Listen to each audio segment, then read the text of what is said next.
We're rolling. Welcome back to episode 33 of the Jiu-Jitsu Dummies podcast, everybody. We're sponsored by Fightback CBD. Get 15% off your CBD order at fightbackcbd.com with code JJD. I'm Milton Campus. Hello. Purple Belt, Fight Sports, Coral Springs. You can check me out on Instagram at UncleMiltyBJJ. Just me and Bo again today. We've got a very cool guest coming on in just a little bit. Jake Watson's going to be joining us, BJJ Black Belt.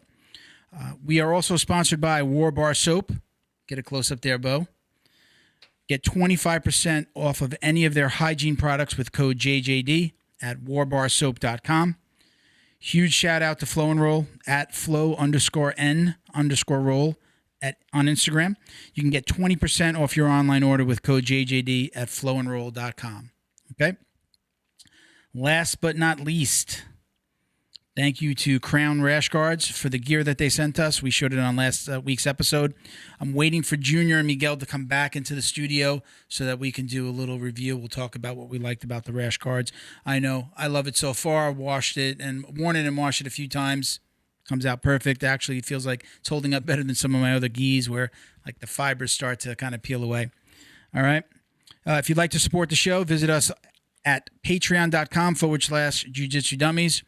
Join and you'll automatically enter to win or be part of a $100 raffle every single month. Okay, it's usually either a Flow and Roll gi or a $100 gift card to our podcast store. And listeners who submit questions on the show are also automatically entered into that drawing. Okay, shout out to our current Patreon podcast patrons: Robert Walker, Frank House, Wolsey Rivera, Boa Athletics. You can check them out on IG at BOA, BOA_athletics. Thank you to Michael Pixley Jr., Jason Smiley, Britt Tavar, James Fisher, CJ Carroll, Mission 22, Chuck Reddor, and Roberto Santiago. All right. Don't forget to like, comment, subscribe, and share wherever you're watching or listening. If you're watching us on YouTube, don't forget to click the little bell. Ding-a-ding. And it'll give you a notification every time we launch a new video, whether it's an episode or a promo video. You could support the Jiu-Jitsu Dummies Foundation on Amazon Smile. You can go to our Instagram and check out the directions. That's at Jiu-Jitsu Dummies. And it's pretty easy. You'll just really, it's the same shopping experience. You're just, or Amazon is giving us a little piece of every purchase. It's a few pennies here and there. Stay tuned to the end of the episode to learn how the foundation can help you pay for your next tournament. And that's it for the housekeeping. I went through that pretty quick. We're going to be right back with Jake Watson. Thank you, everybody. Stay tuned. Okay, everybody. Welcome back. Joining us today is Jiu-Jitsu Black Belt, coach, commentator, which is how I've kind of first, you came onto my radar that way. Co-host of the OpenGuardCast. That's a Jiu-Jitsu podcast as well. Welcome, Jake Watson. How you doing, man? Doing great, man. Thank you. I appreciate you shouting out the commentary. I've been trying to get more into that realm, and it's hard, but I'm excited to be able to do it. I'm glad you found out about me that way. So let me tell you how this started. So I've been doing jiu-jitsu now 6 or 7 years. I think I'm on my 7th year. Started when I was about 41, so late start. I started got into a friendly business relationship with Jits King. Started talking to them, and the first event where they had my banner, I was watching on Flow Grappling, and I believe you jumped onto the desk with their crew. Who is it? Who's their main commentator? Oh, geez, he's gonna kill me. Patrick Hamilton. Patrick Hamilton. Sorry, Patrick. So yeah, you jumped on the table, and the entire time, all I was thinking about was, wow, how good are these guys at commentating? Because I had seen some other Flow grappling events, and I was like, wow, this is great. I'm like, I didn't expect it because I had seen was like new on Flow, but I had, seen some other events with friends and in the gym and things like that. And it just, and that's how it just got on my radar. And then they were starting the Jits King podcast. I was helping them out a little bit. And I said, hey, mention us to Jake. Tell him, we want him on the show. And then things kind of got away from us. There were a lot of other guests that we were like trying to get, but I have a nice list of people that I want to talk to, and you were on that list. And then we finally connected. So that's where I first saw you. I'm new to the world of the, competition. I'm new as a a fan. I'm new to the competition side of this. So now I'm discovering your videos and I'm seeing you compete. And I watch you, a couple of your, or at least one of your Roberto Jimenez fights at brown belt. Both of those went poorly. So. Well, both of those did not go my way at all. So I got out in the weeds there, but that's how I found out about you, and that's why we're here. And again, once again, I'll say it again. I appreciate you coming on. So where do we start here? Let's. I always like to just get a little background. Tell us about how you got into not only jiu-jitsu but martial arts, because I understand maybe you even started with Taekwondo as a youngster, correct? Yeah. Okay. So it's kind of like I have an odd life, right? I was homeless with my brother and my father in Colorado when we were very young, 6 years old. It was a big split between my mom and my dad. My dad got full custody, and we just struggled for about a half a year to find a home. And it was my dad is a superhero. He just taught me what hard work was from the very beginning. Just showed me, And what ended up happening was we moved to Arizona. And I lived with my aunt and my Uncle Howie and him. And eventually I found a Taekwondo school. And I initially developed interest in Taekwondo watching UFC 65, which was titled Bad Intentions. And the headliner of that show was Jeff Monson versus Tim Sylvia was the co-main event. And George St. Pierre versus Matt Hughes was the main event. I remember after seeing George St. Pierre kick Matt Hughes in the head and destroy him, I was blown away. George St. Pierre was my first hero in MMA. So I wanted to be an MMA fighter. So everything I did led up to me wanting to be an MMA fighter. But my dad was like, whoa, MMA, you're 7 years old. Let's not. So I started out in Taekwondo. I got my black belt when I was 12. And therein lies the whole if it was easy, everybody would do karate, right? But Taekwondo ended up teaching me a lot of intrinsic values of really working hard. And I really wanted to be perfect at it. And I eventually met a kid named Clayton Carpenter, who I'm still friends with to this day. When I was 9 years old, I was a purple belt in Taekwondo, white belt in Jiu-Jitsu, and we fought at a tournament called West, which I'm not sure if you're familiar with the name Roland Saria, but that guy used to own Rage in the Cage way back in the day. That name I know, Rage in the Cage. I remember that. I think he's the guy that said he got promoted to black belt by God. And which I don't know. That I have not heard. I'm a devout Christian. I don't know if God said that. So did he also give him his stripes up into the black belt too? Was he giving out stripes? I don't know. God promoted me. I tell everybody about it. Be like, listen, this is true. You got to keep in mind this red text saying Jake Watson deserves his black belt. But I met Clayton at this tournament. He beat me and he invited me to train. And then from then on, I went on this big journey I did boxing, kickboxing, Muay Thai. I retired, quote unquote, from Taekwondo just due to, being interested in boxing, Taekwondo, wrestling, or boxing, kickboxing, wrestling, Muay Thai, and Jiu-Jitsu. And I would compete in all those disciplines independently, as well as MMA fights on Indian reservations. So I fought illegally. I fought full contact MMA when I was 15 years old on an Indian reservation, and Herb Dean was the referee. Wow. This is really, really. Shame on you, Herb. Shame on you. No, Herb Dean's the man. Are you kidding me? I love Herb him. He's Dean was awesome. hey, you guys are sick, because I had a crazy fight, and I have a lot of crazy stories that are just, I feel so blessed to be a part of throughout my life. You know what I mean? But that's pretty much how I got involved in jiu-jitsu. It was just a weird series of loops and turns. And eventually I was training at what was Ken Shamrock's Lions Den in Scottsdale. And Andre Maracaba, who moved to Arizona 10 years ago, became my jiu-jitsu coach after I was previously training under Carlos Farias. And when I met Andre for the first week, I hated him. He was super strict. I was like, this guy sucks. He won't let me play around in class. He's making me do push-ups. I hate him. And then a week later, he was like my mentor. He's the best. So he's been that way I've been training with him for a decade now, ever since I was a yellow belt. And is that where you're coaching now? Are you coaching? Yeah. Okay. Maracaba BJJ. There you go. Shout out. We co-own and we co-teach at. So I grew up to be a business partner with him, and he's my best friend. So awesome, man. It's really. So how long have you been training BJJ then? What's the count on that from when you started, when you made that transition? I would say 11 years. Okay. Even though I did 1 to 2 days a week of Brazilian Jiu-Jitsu during my Taekwondo time, right? But I can't really count that because I didn't care about jiu-jitsu back then. I cared about taekwondo, you know? So every time I competed or did anything, it was always with a taekwondo focus, and jiu-jitsu was just a thing that we did so that we could have it, you know? And it turned out that that little bit of training took me to jiu-jitsu eventually. But it wasn't the focus. So I would say 11 years of Brazilian jiu-jitsu training. And when did you get your black belt?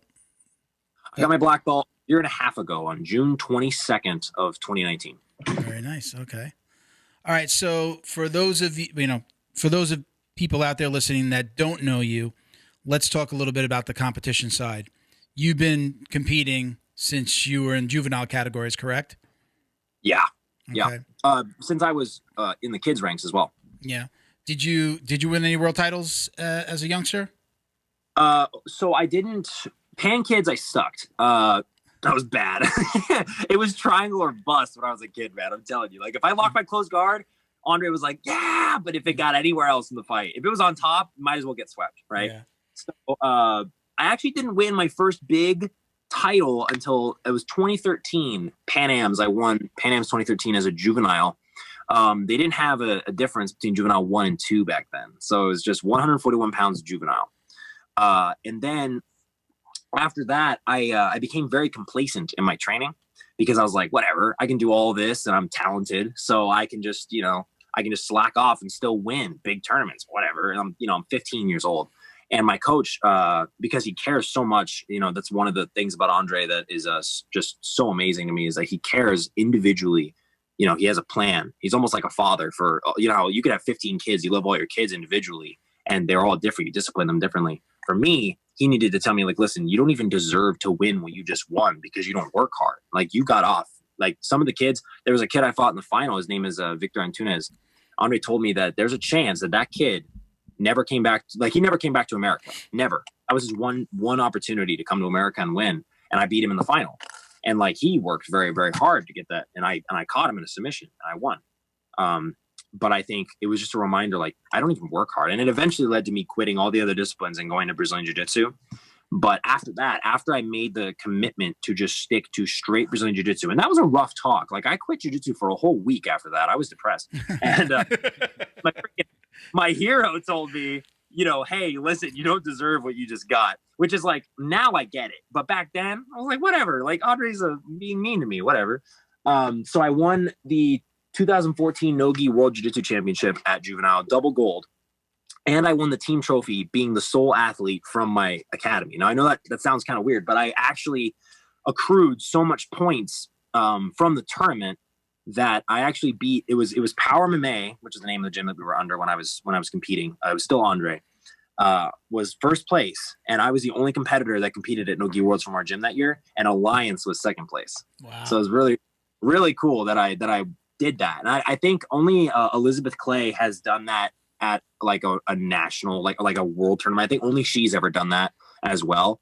But yeah, and I don't do Nogi, but that's my Nogi claim to fame. Okay. So you don't do Nogi anymore? You don't compete in Nogi? It's not that I don't do Nogi anymore. It's right now the demands of our gym, just kind of the way. And if any of my students are listening to this, you can have a Nogi program if you just when we make a Nogi program, because we've done this a few times at the academy where we had a Nogi program and then student, I'm sure you see it, we have a program and then students don't show up and what are you gonna do with the program? It's non-existent. Yeah.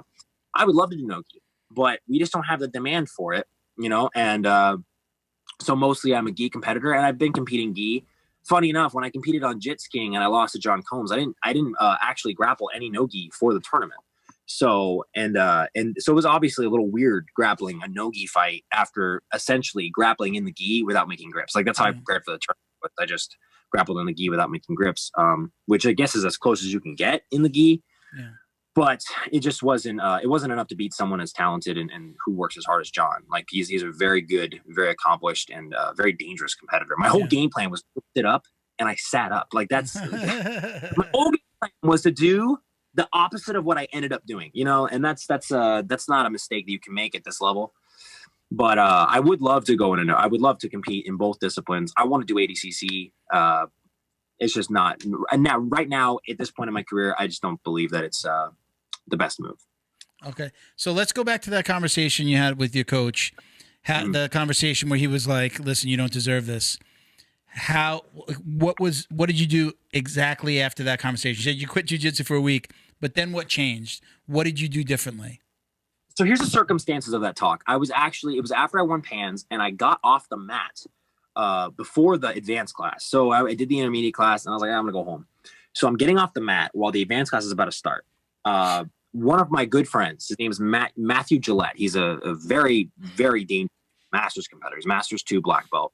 And at the time, he was a blue belt as well. So me and him were both blue belts. Or he might have been purple belt, but that's beside the point. He was actually on his lunch break with a taped eye, and he was like sick. So he has a taped eye, he's sick, and he's on his lunch break training.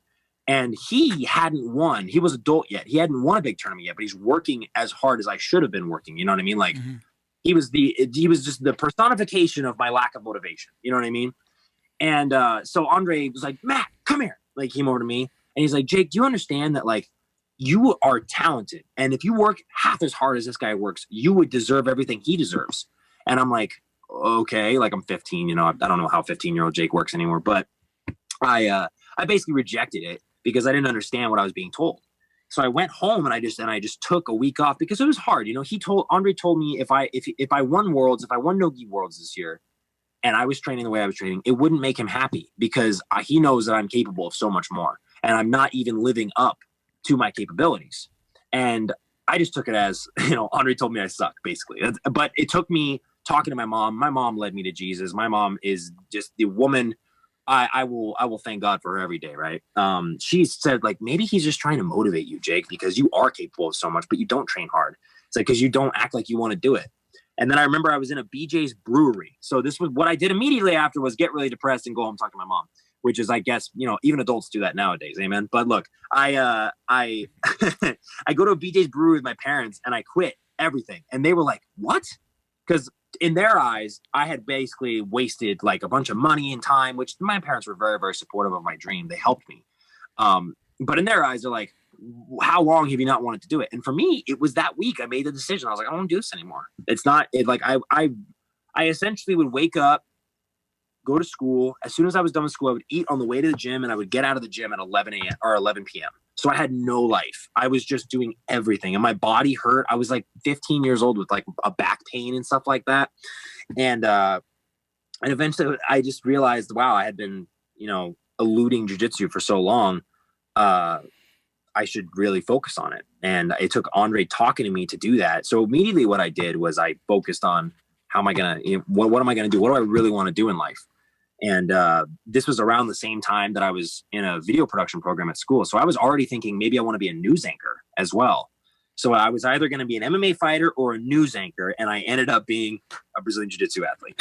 So is the commentating kind of something, is that the news anchor coming back? Is that what the commentating is? Obviously there's a love for jiu-jitsu, but is that where this is coming from? You know, I always felt that I wanted to work when I was doing the video news anchor thing. I always wanted to work for the UFC.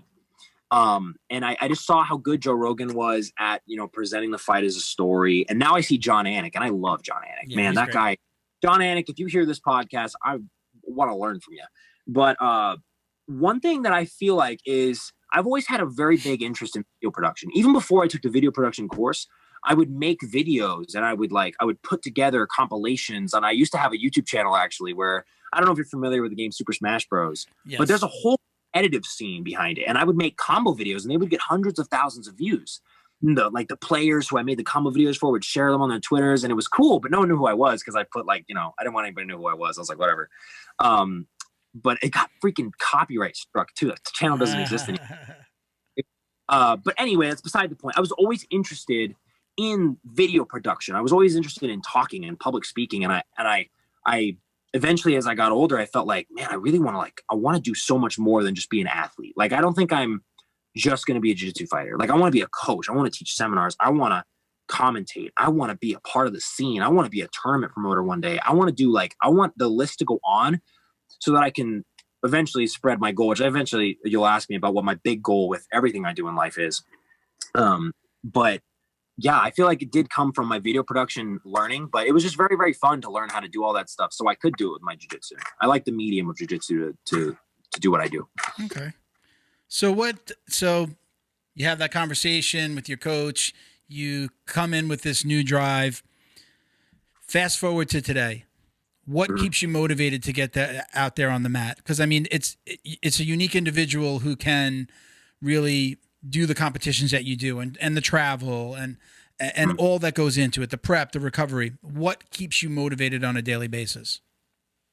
Spreading the gospel of Jesus Christ. Okay. That's 100% my goal. I'm a very last year, April 29th of 2019, I believe, that I got baptized in the name of Jesus. And that wasn't like, I still was like not acting great. Like I was saved, you know, and I did the whole thing, and I went in the water and I came out and the church people clapped and I was like, yay.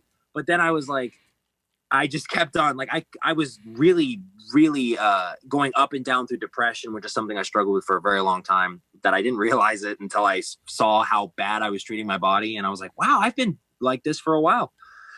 And like 5 months ago, I fully committed my life to following the gospel and to spreading the gospel. And I believe that there's many different ways that you can creatively show people God's word and God's effect on your life. And the fact that he is a real thing. He is a real tangible force. And like, it's the main motivation. It's the main thing that wakes me up in the morning. Like I quite literally and metaphorically would not be awake without God. And that is my truth, right? Like that's what I feel. And I don't know if anybody, I'm not trying to be rude or anything like that with anything I say, but I was convicted of these things. And I truly believe that my actions and what I say, the way I present myself, it's all changed, not like by me. Like I didn't make a decision to change. I just did eventually. And that's kind of how God works in us. So everything I do with like training, like I love training now. I love eating healthy. I love doing this. Like I love talking to people because I love hearing people's stories. The OpenGuardCast, which I do with Danny O'Donnell, and Danny's the smarter half of it, by the way. Don't get it twisted. Just because I compete and because I talk a lot, Danny is the infinitely smarter half of the OpenGuardCast. I was blessed with a body to work, not a brain to think. You know what I mean? So I love doing the podcast with Danny because we get to have so many conversations with people. And I just think that everybody has their own unique story. And it's so crazy to be able to see, like, as different as we all are, we're so connected.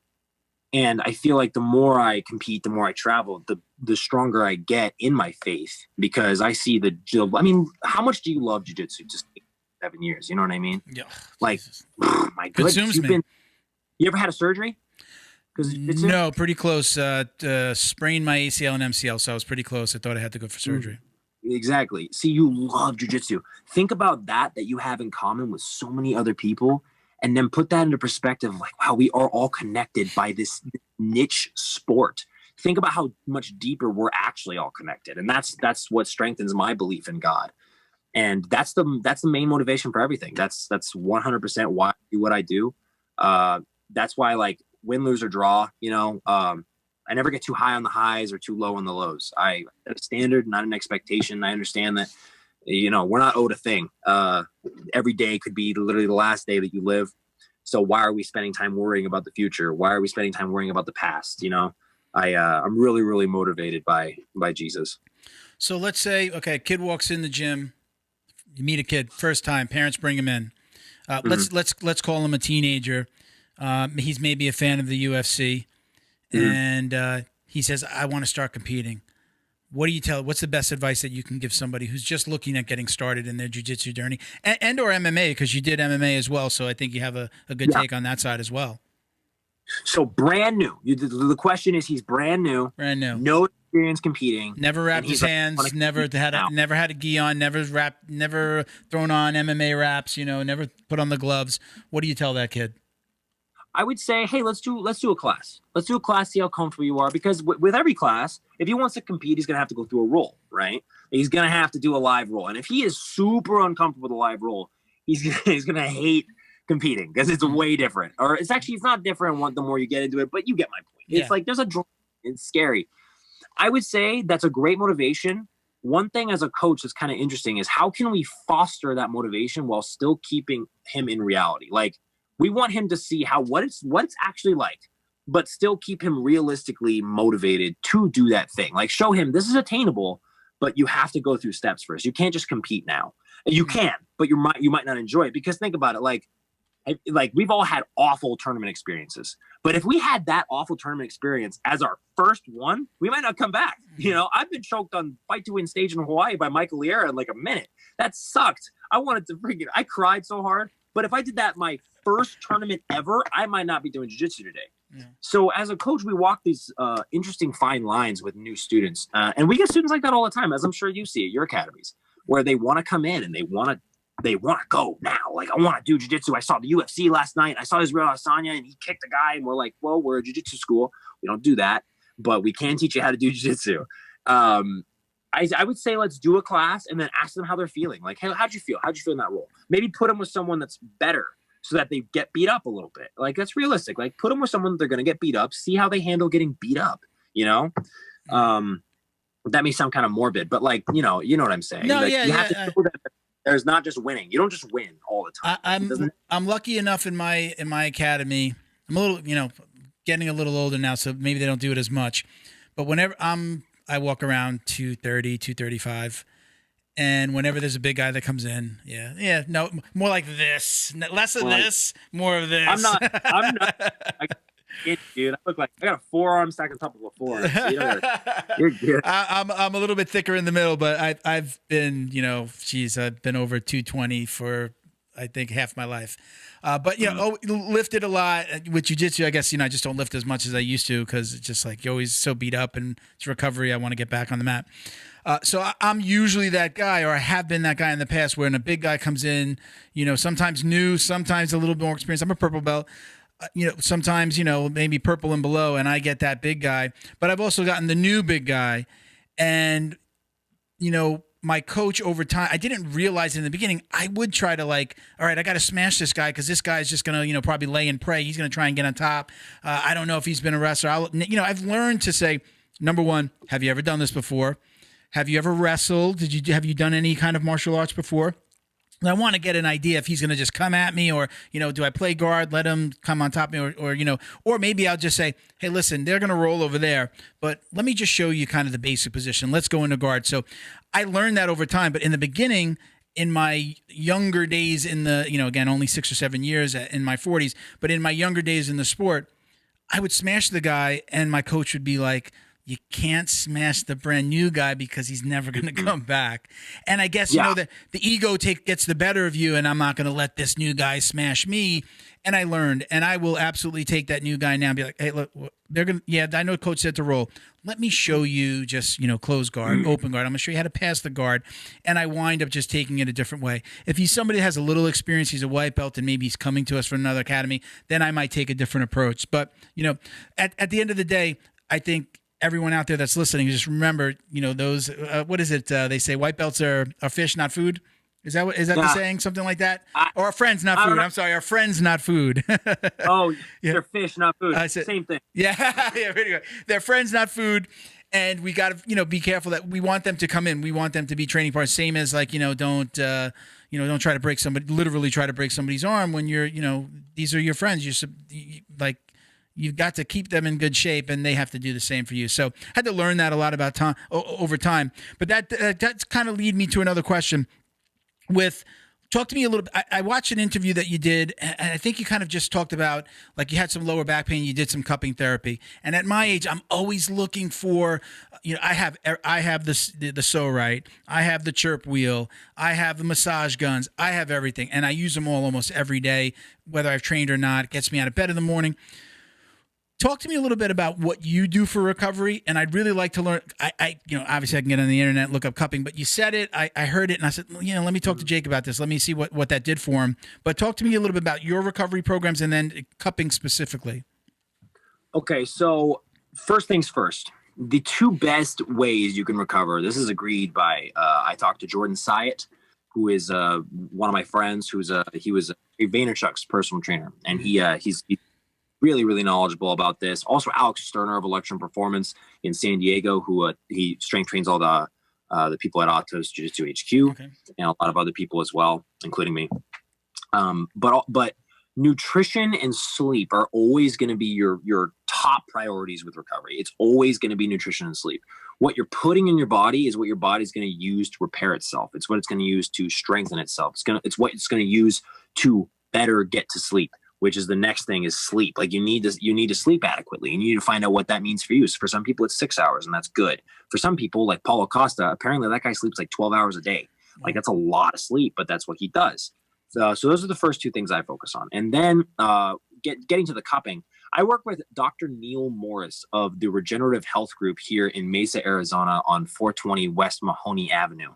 And Neil has been a great friend of the Academy for so long. And he's just very, very knowledgeable. And a lot of what he does, I haven't done injection therapy such as PRP or stem cells with him yet, but I do plan on doing that. I've had a hip injury since I was not hip injury, but I believe I may or may not have a slightly hurt labrum in my hip that has I've been dealing with since I was about 17 years old, which sucks. That's 6 years of hip pain. But I have been dealing with that, and we've been doing cupping, stimulation, so like electronic stimulation in my back, and deep tissue massages once per week. And that is between those things, along with proper technique while I'm lifting, and also auto regulation, which just means if you're not feeling good to lift heavy, I don't care that your goal was to lift heavy today. Don't lift heavy. Your ego is a dangerous thing when you're lifting, because if you have a hurt elbow and you go for a bench max, it's your fault that you hurt your elbow, not the weight, Mm-hmm. So that's with all those things, you slow down your progress a little bit. You might get there eventually if you have to auto regulate a little too much, is how hard you're training. But things like taking out a round, I don't take performance enhancing drugs. So I will sit out a round. Like I get that my progress will be slower and different, and my journey will be about as good as it can get organically. But with my recovery, those are the things that I do. So yeah, the cupping, I love cupping. I haven't done like the Asian style medicine of cupping with heat, and the heat makes it rise. I've never done that, although that looks cool. And also I've heard that you can slide the cupping around better with that because the pressure maintains and you don't lose any of the air. What I do is it's the same accomplishment, but it's like a pump. Like you pump it and then it makes the skin rise up. And what Neil does is he actually finds out what areas of my back are most tight from the way that I am training, and we write down trends so we know how to treat certain types of pain in my back just for me specifically. So let's take yesterday, for instance, my upper back, like right below my traps, were very sore, and that was pulling on my mid back, and it was making my back hurt. And I deal with back pain just because of the way I play jiu-jitsu. I do a lot of berimbolo, I do a lot of inversion, I do a lot of pressure passing. So it's like a mix of both, and my back is getting pulled in different directions. But those are the things I do with Neil. And like I said, I eat about 4,000 calories a day. I can't eat any more than that. It's just too hard. I don't have the schedule that allows it. I'd have to get off the mat mid-class and eat, which is weird. But I try to take very good care of my diet, and I try to sleep as much as I can, That's I do.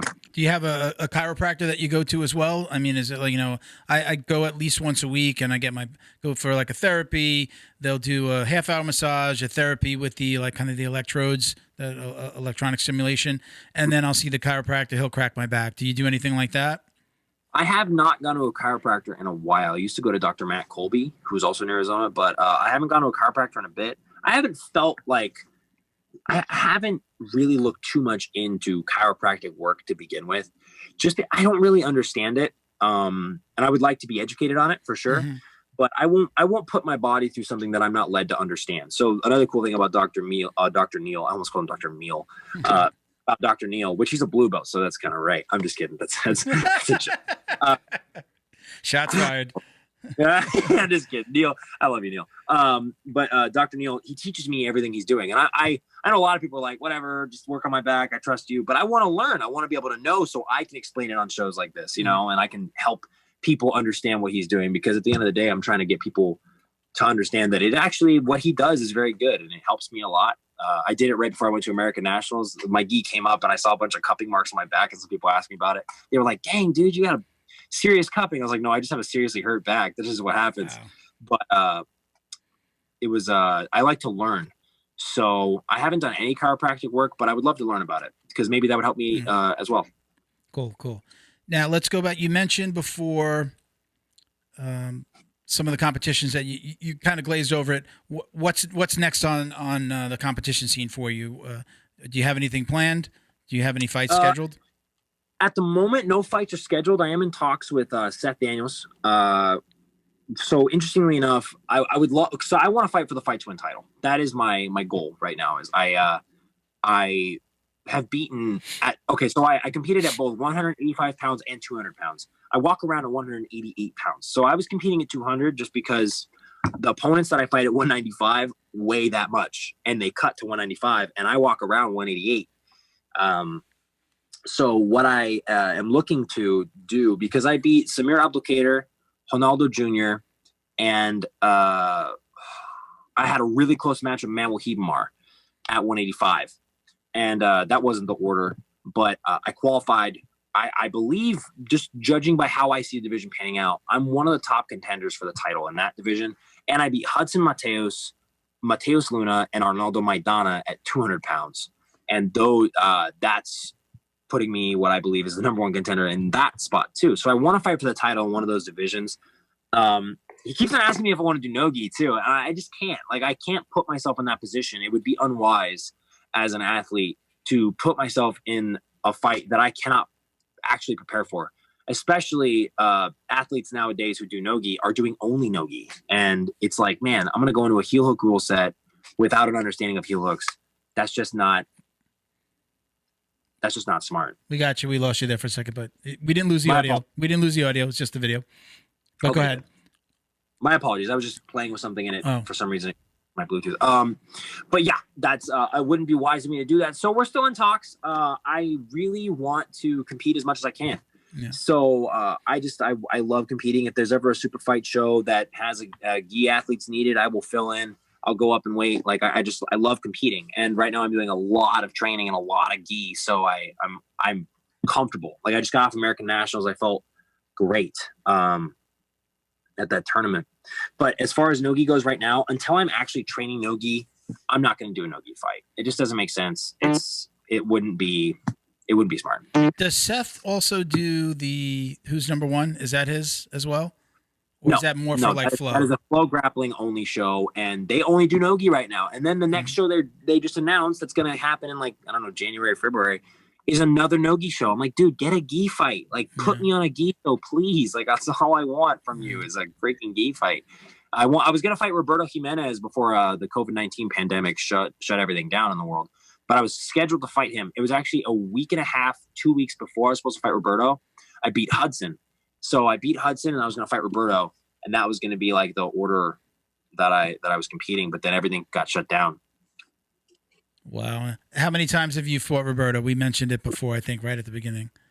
Only twice. Twice. The first fight, you know what's funny is both fights were going well until and this was a very big problem that I used to have competing. In big fights, I would freeze, and I would completely I would try to match their intensity. So one time I had a fight with Ronaldo at 2018 No-Gi Worlds that a lot of people really liked, and I really liked it too. It was an awesome fight. One of the closest fights I've ever had with the guy. But it was a dog fight the whole time. And I don't know why I felt so compelled to match that guy's intensity. That guy's intensity is bonkers. Like, I can't match that. But I tried to. With Roberto in our match at Fight to Win where my foot got injured, I tried to. In 2019 Pans, which I imagine is one of the matches you probably saw, I tried to. And I got tired. Like, I'm not a cardio machine like they are. And I'm certainly not as aggressive as they are. I believe that I'm more of a tactician than an aggressive fighter. But I can be exciting if I match their intensity, right? So with Roberto in both those fights, I was very nervous before the fight because I just knew I was going to fight Roberto. Like, I was like, man, this guy's, I got to be ready. And I overthought everything I did. And this ties into a little bit of my depression was self-doubt, and I would doubt myself all the time. It actually wasn't until I beat Hudson that I realized that, like, what kind of fighter I am and that I can actually beat good people. Like, Hudson was ranked number 4 in the world in medium heavy. He's European champ, Brazilian nationals champ. Like, that guy is really, really good. And I beat him. And I was like, man, I can't believe I did that. So going into the Roberto fight, I knew exactly what I was going to do. and I knew how I was going to play and that it was going to be different. And I've taken a bit of a turn since then in how I do jiu-jitsu. It's not, I don't try to be like rah, rah, rah, rah, rah the whole time. It's like, I want to get grips that I'm comfortable with. And I want to be able to take shots when they're necessary. I want to conserve my energy because I know that there's going to be times where I'm going to need it. Why would I just waste it? Why would I just throw it out there? So and that's just the kind of I am. So I have a question now. Do you feel like, because I deal with this a lot now, again, I'm getting older. There's always a new younger guy coming in. These guys are working out I kind of feel like people stop working out with heavier weights once they start doing jiu-jitsu, but you said you don't try to match their intensity. Does that go hand in hand? Is that synonymous with pulling guard? I'm going to have to pull guard because he's going to be so intense. He's going to be coming hard. That's my option. And then I need to be kind of like, I say, it's like, catch them when they make a mistake. Do those two things go hand in hand, do you think? For me, I like to pull guard. I'm a guard player. But I think it's about waiting for your opportunity, right? So the more I've done jiu-jitsu, I believe in being first. But what does being first mean? It means I know what I want and I'm going to get what I want. What do I want? If I want to take down from the outside, I need to make sure that I don't get grips made on me. So I got to take down from the outside and I go for it, right? If I want them, if I'm okay with them making grips and I want to go for a takedown, that implies I want to be on top anyway. So I'm okay with them pulling guard. If I want to pull guard, I got to make my grips and pull guard, or I got to look at the competitor. At black belt, it's a little easier because you fight a lot of the same people, and hey, this guy's been competing forever. I can see some tape and I can, know what he's going to do. But I think if you are able to stay patient and sure of your game plan, it can apply to all areas of jiu-jitsu, and it'll help you become more tactical. Because at the black belt level, everybody has a game plan. Even Roberto and Ronaldo and all their chaos, it's like there's a game plan there. There's a plan behind there are attacks that are just throwing at you over and over and over. It's not like they're blind and just improvising. They have a plan. Yeah. It's of the youngsters, of the younger guys that have recently been promoted to black belt, is he the guy? Is Roberto Jimenez the guy? He's just gone on this amazing tear. I had kind of a speed round of questions later, and one of those was going to be, who's the guy that you like to watch? I think that maybe that kind of goes hand in hand with that question later. Who do you like to watch as a fan? Who is, kind of top of the heap, or at least your favorite? Who do you really like to see, battle it out on the mat? So this is an interesting question because two of these guys also want to fight, right? But so Izaki Bayans is one. Izaki Bayans, in my opinion, is the most explosive athlete in jiu-jitsu. He's his speed and his precision in the midst of his speed with his passing is just ridiculous to watch. We saw him at BJJ Stars. He looked unreal. He beat Gustavo Batista, but Batista, this is like a month after Batista walked through me. Like, he passed my guard so easy, I might as well have called the 202 highway. So he passed it crazy, right?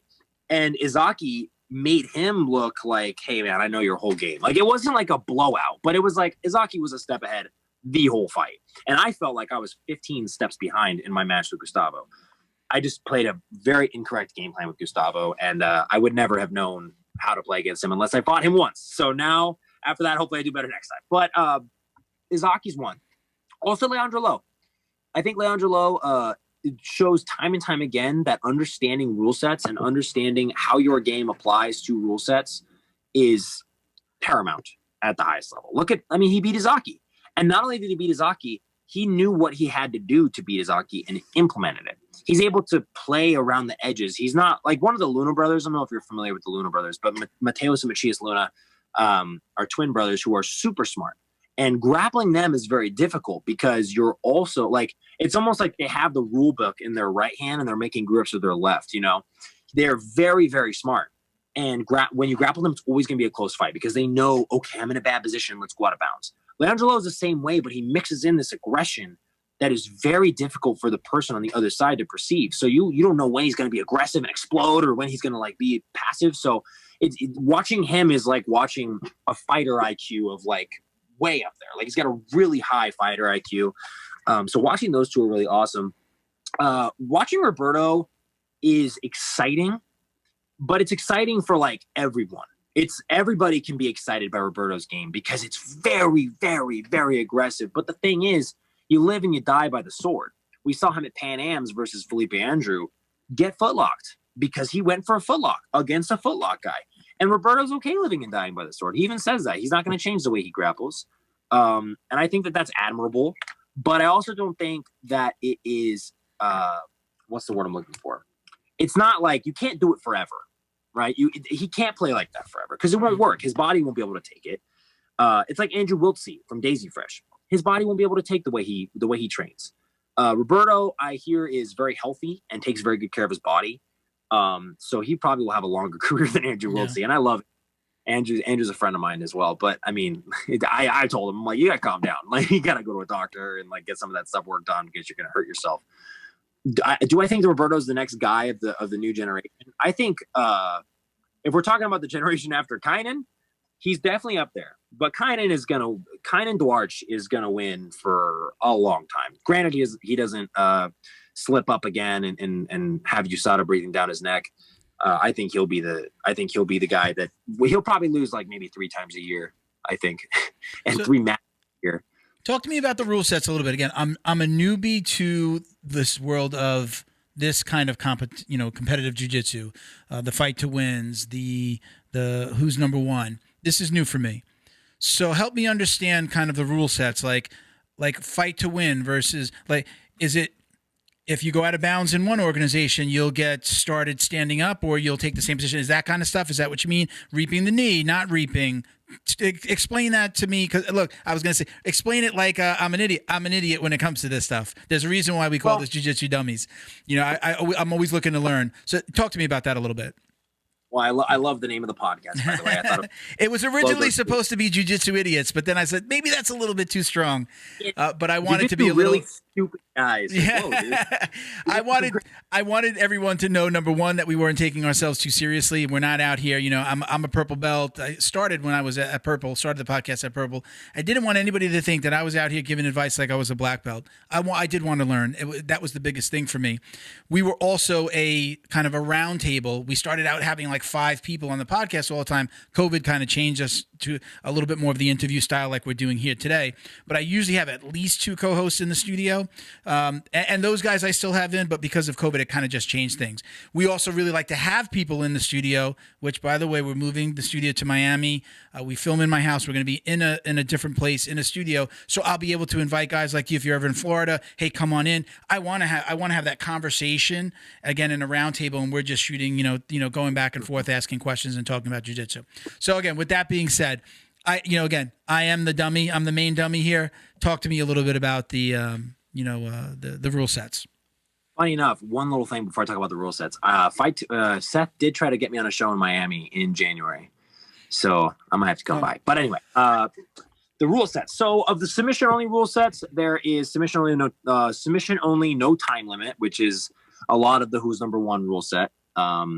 Especially when Gordon fights, because that's just like they call it the purest rule set, meaning if it goes out of bounds, they're gonna restart you. Will it be in a submission? That's kind of dependent on who's running the submission only rule set.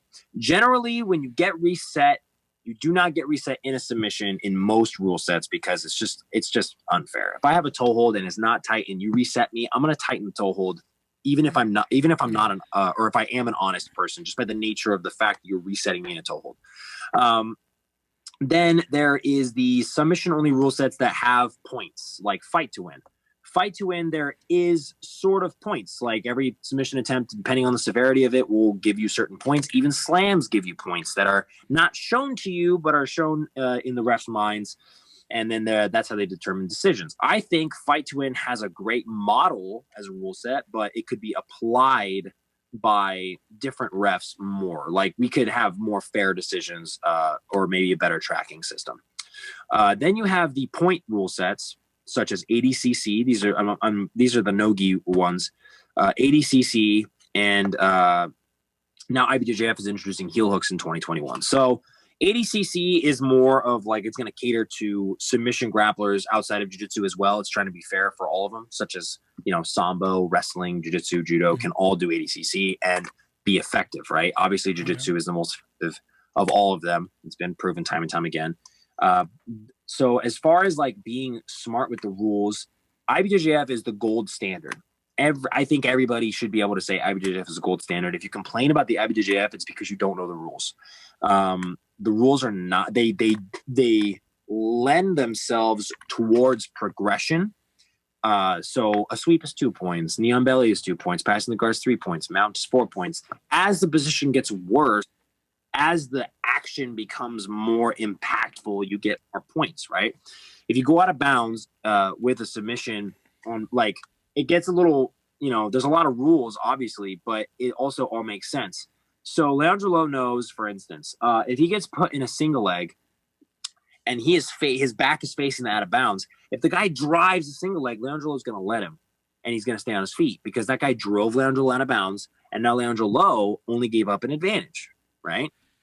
Okay. So, but if Leandro Lo turns, like, if Leandro Lo, let's say his back is facing the middle of the ring and he's on the edge, if he violently turns his back and like runs out of bounds on purpose, and the referee knows that, then he gets a penalty. Do you see how it's like, it has to be natural. It has to be like, the rules are catered towards people who do honest jiu-jitsu. And Leandro Lo knows all of this. He knows the rules so well that he puts himself in positions in the fight where that has to happen in his favor. So it's still honest jiu-jitsu, but it's using the rules to your advantage. It's not like he's being dishonest and like he won't accept a penalty. Or he will if there's like a situation like, you're both stalling, and he'll accept the penalty because then it's essentially nothing happened. You're just getting warned. So with all these rule sets and everything like that, that's why I think jiu-jitsu, I have an opinion that, okay, how many football rule sets are there? College and NFL, or an arena, I guess. But like, those are 3 rule sets for the entire sport of football is 3 rule sets that people know of. I mean, there might be flag football, but come on, dude. We're talking about pros here. So with all that being said, how many rule sets did I just name? And there's more. Like, there's the NABJJF, IBJJF, NAGA, EBI, which I think is stupid. Sorry, I think Eddie. Super dumb. Hey man, Eddie Bravo, no problem with Eddie Bravo. I hate his rule set. Submission only, no time limit. ADCC, IBJJF, no-gi, which is now different. I mean, I can go on and on with all these combat jiu-jitsu, which I'd like your opinion on as well. That's a whole different beast, but you can any interest in that? When I'm done ranting on that one. And then there's Third Coast Grappling, which is basically EBI and IBJJF put together. So there's a lot of rule sets. We should come up with like the gold standard and not stray too far from it. Like, what if we had submission only, no time limit as like a novelty, fight to win rule set, like reformed fight to win rule set, and IBJJF no-gi, because ADCC can do IBJJF no-gi rule set and still be just fine. Like, it's the same, I believe anyway. I think ADCC is great because if we had ADCC quality refs reffing a IBJJF no-gi rule set, it would probably be a lot better of a tournament. Keeping in mind, I think it would still be fair for ADCC to have penalties for pulling guard, because then that evens the playing field with wrestlers. Like, if you get a penalty for pulling guard, or a demerit point, I guess it's called in ADCC, that would be fair. But that would be my opinion. Anyway, you asked me about combat jiu-jitsu thoughts. I'll be honest, it's really fun to watch, especially when people like Cody Steele and Hunter Colvin get on, because those guys are dropping bombs, man. Yeah. Hunter Colvin is that guy is a sweetheart. Like, we had him on the show, and I'm talking to him like, dude, you hit this poor guy. He loaded up a palm strike, and it's not a slap. It is a palm strike. That's like punch straight with your, And I think, again, it's a novelty. Like, I don't think it should be. It's basically like, okay, we don't want to do MMA, so we're gonna do palm strikes on the ground. So I don't really have too much of an opinion on it. I will never do it. I don't think I'll ever do that. Not that like I said, I've trained MMA before. It's not like I don't want to get hit in the head. It's just like, we'll do an MMA fight if I'm gonna get hit. Like, get my nose broken by a palm strike. I don't want that. That'd suck. Or get slapped by someone who doesn't know what they're doing. Like, I don't feel it's very realistic. If I did get into a fight and I had to use my jiu-jitsu and I'm on the ground, I'm probably not going to be slapping this person there's going to be, fists and elbows involved, most likely, I think. And that most people would say that. Yeah. You'd be pulling hair. My producer, did you hear my producer, Bo? He said I'd be pulling hair. He said I'd be pulling hair. Yeah. So I think it's a cool novelty. It's fun to watch. I'd love to commentate it. So if the owners of EBI or I don't think Eddie's gonna get you involved with EBI. Oh, because I said was that dumb? Be like, ladies and gentlemen, welcome back to the dumbest. I'm just kidding. No, I will never hate on it or bash on it. I just think it's dumb. It's like it's not the EBI rule set lends itself to people who want to stall until EBI overtime. Okay. It's like you don't have to do anything. There's no stalling. There's no lack of I saw Ronaldo Jr. versus I think it was Kyle Chambers, I think is his name. Both very talented. But Kyle knows the EBI rule set and Ronaldo doesn't. And even though Ronaldo may have been like, yeah, I get it, get the submission, whatever. Kyle Chambers defended. He got his guard passed 3 times in the fight. Ronaldo couldn't get the submission. It went to EBI overtime, and Kyle Chambers won on ride time. It's like, that is not a fair fight. That is not. It's like, you don't have to do anything for all of regulation. You might as well just make the whole match EBI overtime. And then they did that. And then the EBI had a tournament called EBI overtime. And it's where they start in the submission, right? And man, that was so. I didn't even watch it. I because it's like it's not a jiu-jitsu match. I think that they're okay. Submission only no time limit makes sense. EBI rules would make more sense if there was any reason at all to do anything in regulation. There is no reason to do anything in regulation. Why would you? Why would you even be aggressive? Other than you want to get the fight over with, right? But people who know they're not good, if you go in a match, right, and okay, this person is more dangerous than me. You can put them in a position where they're you are just as dangerous as them because of a coin flip or because, I don't know, you were more aggressive during the time. Third Coast does this too, but Third Coast rules are harder for me to understand because if you don't score 11 points, if you don't win by 11, or I think it's... You have to break 11. You have to get at least 11. Okay. Right? You have to get at least 11, right? And then you win. But if you don't, it's overtime. So you could get 10 points. Your opponent could get 0. You go into an overtime and they could win. I watched the last couple. Yeah, you either choose close guard bottom, confused close guard top. It was very confusing. Yes. You can either choose close guard bottom, close guard top, or both on your feet, right? Felipe Andrew passed my guard in regulation, and I don't feel like I almost won. I almost won in overtime. I almost passed his guard. Man, I wouldn't have felt good. I would have been like, man, all right, well, shoot. I'm glad that this overtime rule exists because I got my guard passed in regulation. Now, hats off to just real quick. Hats off to those guys because after they came out with 6 or 7 events. I guess they had backed up events, and I think they really did a good job. And I know for me as a newbie, I'm asking these questions. I would love to see these things improved, and I feel like I think they did with running those 6 or 7 events back to back over a couple of months.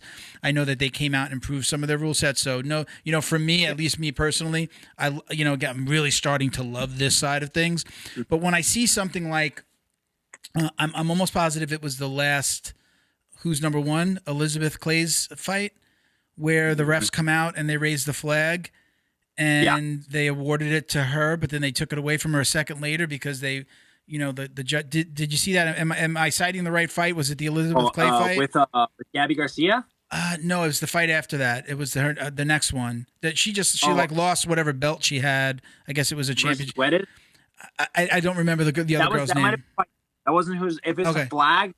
It's not who's number one. Okay, so then it was fight to win, and I've seen several times where it happened like this, where the refs will raise the flag, look at the other guys, and then go like this, and then raise the other flag. I've seen that happen at least a couple of times, and I'm like, what's going on? You said something before about being a little bit more transparent with the points, it's supposed to be sub only, but there is kind of points because then they come out with the flags. I mean that's very confusing to me, and then again, it kind of feels like, and I'm not throwing rocks here, I'm not throwing stones. It feels almost like there's a little bit of a fix when you see somebody do that, look at the refs and then raise the other flag. It's kind of like, as a spectator, it's kind of like, what just happened there? Yeah, I think it's as simple as having a piece of paper in front of you. And I'll show you a quick diagram.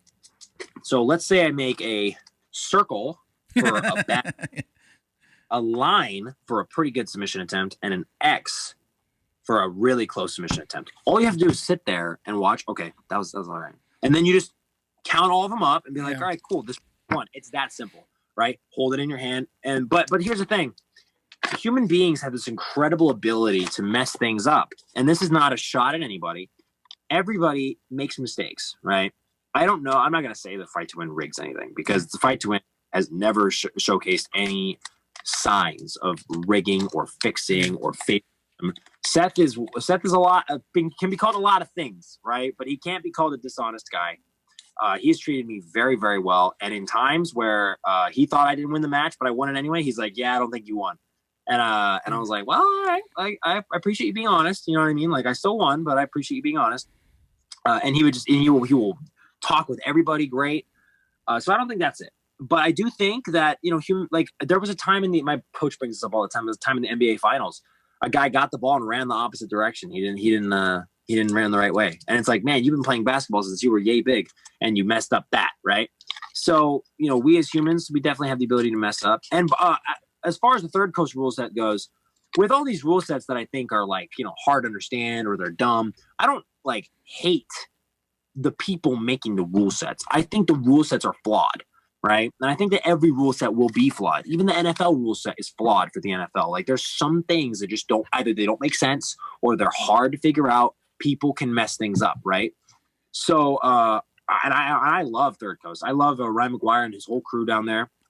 They have treated me very well as well. They gave me 2 opportunities to fight in the midst of a pandemic. I was I was definitely going through it during the pandemic for sure. And, he gave me a great opportunity to come out there. He paid for my flight, paid for my hotel. He treats all the fighters amazingly. And I had a lot of fun on the show, dude. And, but I do think his rule set is very hard to understand. Granted, I mean, I like submitting people. So if I submit people in regulation, it's like, yay, no rule set. I don't have to worry about it. But yeah, I just think it's like all these rule sets, they just get a little murky, get a little gray, Okay, so let's change directions here a little bit, and this is completely opinion, and we've talked about these things on the show, so I definitely want to get a competitor's take on this. I believe Flow Grappling's got a new show. I've seen a couple of the promos about American Jiu-Jitsu. Right, there's this. I've talked about this. That I've seen this for more than a couple of years because there are some UFC fighters that call their style American Jiu-Jitsu. What are your thoughts on this? And I don't want to add fuel to the fire, but with that show being launched, it kind of feels like it's coming where it's, well, this is American Jiu-Jitsu versus Brazilian Jiu-Jitsu. What are your thoughts on people kind of separating the two now? Do you have an opinion?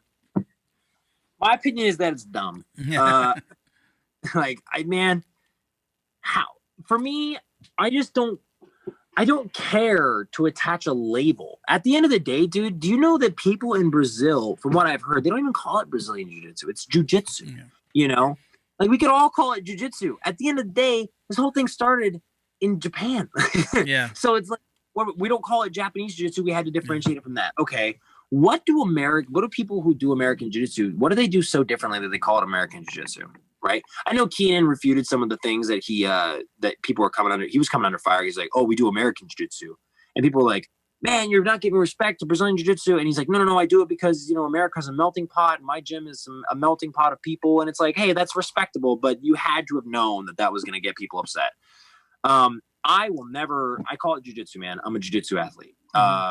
Even like my logo, I didn't want to put Jake Watson Brazilian Jiu-Jitsu. I put Jake Watson Jiu-Jitsu because at the end of the day, it doesn't matter. Right. Mm-hmm. We all are competing in Brazilian Jiu-Jitsu tournaments, and like even the American Grappling Federation with Brandon Quick, he calls it American grappling. He won't, like, you're not allowed to say combate or paro when you're a ref. You have to say start or grapple and stop. And I'm like, IBJJF trained ref. At one point I went to the, in 2017, I went to the rules course and I was like, paro. And he's like, hey, dude, don't say paro. I was like, it's like, but that's such a small thing. Like, who cares? It's a little bit more of a kind of like a respect thing, an ode to where it came from more than I've got to say this because that's the only way it could be real, the real Brazilian Jiu-Jitsu. Yeah. And for me, dude, like, I don't care. Like, I don't know why people care so much. I think it's, it's another thing for people to attach a label to make themselves, you know, like, and I love Keenan Cornelius. I think he's been nice to me, you know, but I don't understand it. I don't think it's necessary to attach a label to jiu-jitsu. At the end of the day, we do jiu-jitsu. At the end of the day, I tell people I do jiu-jitsu. I'm a jiu-jitsu black belt. Okay. I think I believe that I say the same thing. I just say jiu-jitsu. Unless I'm tagging a photo on Instagram, I'm almost never using BJJ, you know? Yeah. Or unless somebody says, oh, jiu-jitsu, like Japanese jiu-jitsu. I'm like, no, actually Brazilian jiu-jitsu. You know what I mean? Because some people ask it, oh, jiu-jitsu, I've heard of that. And then like, is that like karate? And I'm like, you want to die? I'm just kidding. But, you know. The hi-ya. I got a hi-ya from a guy at work yesterday through an instant message. Or he said, no, I'm sorry. He said, I do sales. I'm a marketing exec by day, and I do sales. I talk to new clients. So he sends me a client a call, and he chatted me, and he said, you know, he put who wants this lead? I said, hey, I'm available, and he goes, here you go get him, sensei. And I did. And it was like a group chat of all the sales staff. So I wanted to go back, and I'm just like, they're not going to get it. It's martial arts. They're thinking. So I said, got it, exclamation, hi-ya. So I did it. I was just like, fuck it. What am I going to do? So I threw the hi-ya back at him because he's, you're the guy who said that. I'm the guy that said the hi-ya after he called me sensei. How dare you? You should have went. Right? Yeah, they just wouldn't get it, and then it's like, there goes Milton talking about jiu-jitsu like, again. Like, brother. Yeah. Let me get some acai before I get out there. I can't do a natural thumbs up anymore. Whenever I go to give somebody a thumbs up, it's just there. It's just sticking out. Man, what am I gonna do? Like, right? Hey, later. All you. Sorry, I'm married. Anyway. All right. So let's talk a little bit about your podcast. You know, tell me, you know, again, does this come from kind of the commentating itch? What drove you into podcasting? Because again, for me, and let me just kind of tell you this, I've said this a million times to my people on the show, and our listeners have heard it, but this was me going out for beers with my friends, going and hearing stories again from like my black belt friends. And I'd be like, oh my God, I wish we could record that because a white belt really needs to hear that. And that's where it was born for me. How did you get your start? Why did you get into podcasting? So me and my friend, who wasn't my friend at the time, but he was like I knew him. Mm-hmm. And I was competing I've been competing in Arizona since I was 12 or 13 years old. When I was around 15, I met this guy named Danny O'Donnell, and he wrote articles for Arizona has its own Brazilian Jiu-Jitsu Federation where we do tournaments 5 years. And Danny would write articles for the website, and he would interview me, he would send me messages, and then we'd see each other at the tournaments, and then we would talk. And every time I went back, I'd be like, hey, you handsome bastard, what's up? And I walk up and I talk to him for like 15 minutes. And then eventually I just started messaging him because I realized Danny knows a lot about jiu-jitsu. And first, I just thought I wanted to start a website, and I have I'll tell you after the show what the name is, just in case somebody on here wants to steal my idea. I was going to start a website, which eventually would manifest itself to be the OpenGuardCast. But I was like, hey man, do you want to start a website together? Like, let's start a website where we post articles about jiu-jitsu and like we write articles. So we met at a coffee rush, and then Danny had a podcast open, and I remember just being like we had been talking a little bit about like, oh, what about a podcast? I was like, I don't know. You know, I don't really know if I want to, but I do love talking. And I was pretty skeptical at first because interviewing other people is way different than getting interviewed. Like I feel like either way I ramble, you know, but interviewing people was something I'd never done before.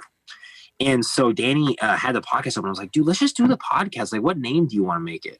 And so I came up with a bunch of names, like I wanted to name it, you know, this or that. And then I was like, oh, what about the OpenGuardCast? And he was like, dude, that's it. Like, that's the OpenGuardCast is going to make it.